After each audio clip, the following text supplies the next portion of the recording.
Hi guys, back for more. This time we're going to talk about different kinds of folds and the different kinds of landforms that folds can create. So in our discussion about earthquakes, we talked a lot about faults. And so we're not going to talk a lot about the mountain building and the landscape changes that result as a result of faults, since we've already kind of gone over that. But we are going to focus a little bit more on folds, which are, of course, are these bends in the landscape that are created as a result of more ductile deformation. Okay, so in general, folds are these bends in the landscape, as we just said, that are created as a result of ductile deformation. This is usually as a result of processes that are created low down underneath the earth where it's hot and there's more pressure, which allows for this ductile deformation as opposed to brittle deformation. And then when we see these landforms up at the surface, they've probably been exposed to the surface subsequent or after the time that they were actually created. There might be some exceptions, but that's often what we're seeing. And we refer to the different folds as either anticlines or synclines, depending on whether they are the kind of hill shape, the convex shape, or the basin shape, the concave shape. So the way that I learned to remember this is you can sip from a syncline, it's like a cup shape, and then you can, anticline is kind of like an anthill. So that's how I learned to remember it. Anticline, anthill, sip from a syncline. So they are often in conjunction. You'll often have synclines and anticlines side by side, but a particular land feature that you might be looking at might be exclusively just one part of that fold system. And then we can kind of look at the point of fold, and we can refer to that as the axial plane. So that's kind of like the crest of the wave or the base of the wave, if we were thinking about this as a wave or as a fold. And so then we can think about how we have these different layers that are moving up and or down depending on the place they are in the fold system. And then we can see the axial planes as these points where they start to change their direction. And this is a particular kind of mountain feature that is obviously created from a fold system that's up as part of the Canadian Rockies.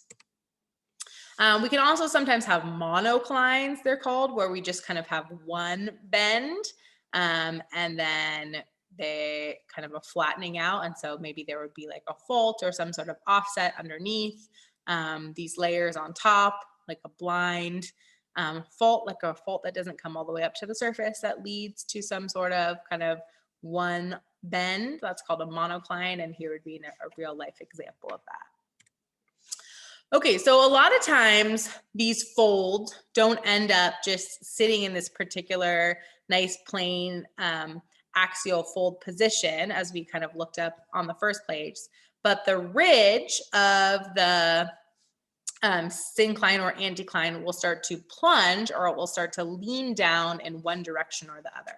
So if we go back 2 slides for a minute, in both of these examples, the elevation of the kind of crest of the axial plane here on the anticline or the base of the axial plane on the syncline here are all kind of at the same elevation.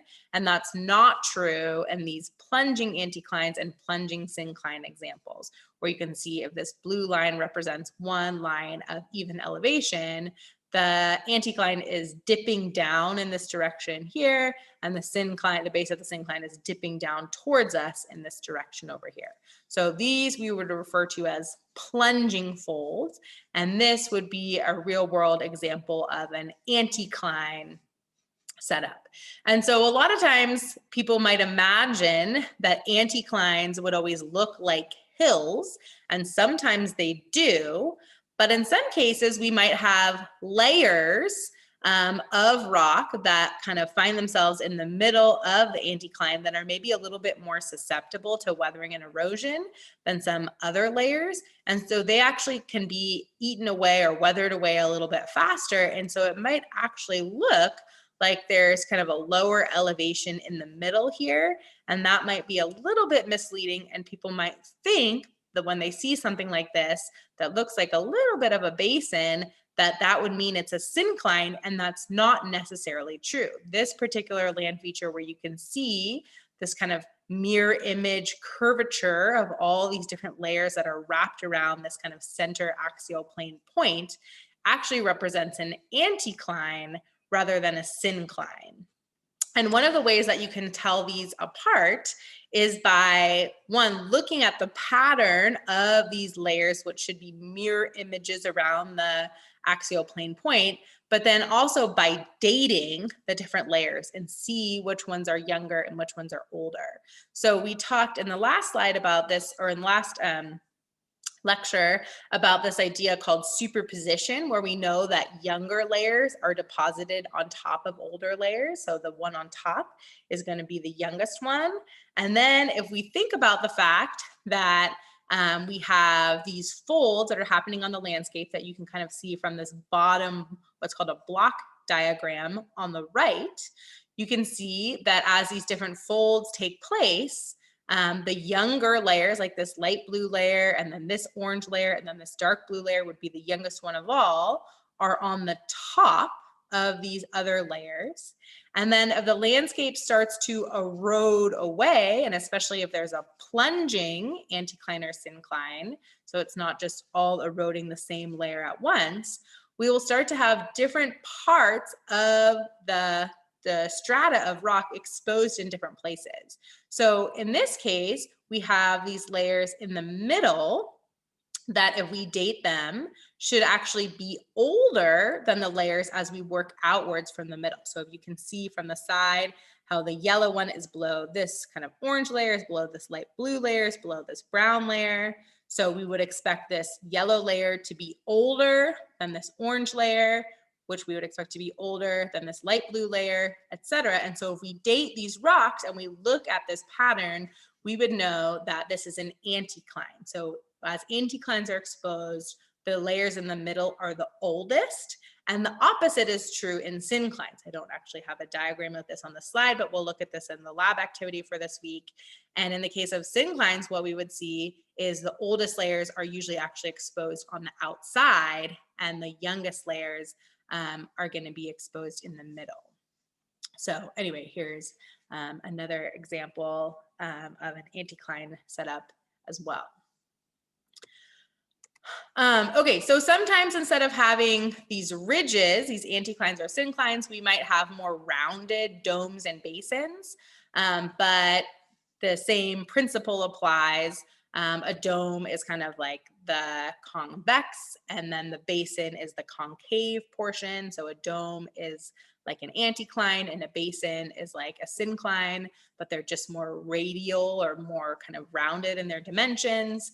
And just like we discussed in the last example, in an anticline and then also in a dome, as the landscape erodes away, we would expect to see the oldest strata exposed in the middle, whereas in a syncline, we would expect to see the oldest strata, the strata that are from these bottom layers, peaking up and being exposed around the outside of these symmetrical patterns that are created, and then the youngest strata being left behind in the middle.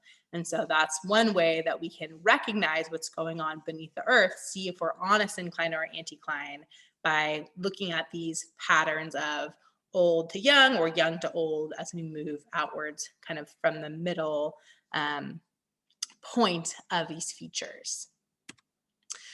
Okay, so as we said originally, you might imagine, and this is in many cases true, that the big synclines become these big basins or big valleys, and the anticlines become big ridges. And so in this case, here's a big anticline, a big fold that represents a big ridge. And then here kind of is a kind of more of a syncline in the foreground. And remember that this isn't always true. We looked at some examples where it's not true on the last couple slides, but sometimes you might see this kind of formation take place. So one of the reasons why you might be interested to know what's going on beneath the ground, besides just like general geologic interest, is that there might be a lot of information about, like, one, earthquake risk, but then also different kinds of natural resources. like oil and gas resources that are associated with the types of patterns of the layers underground.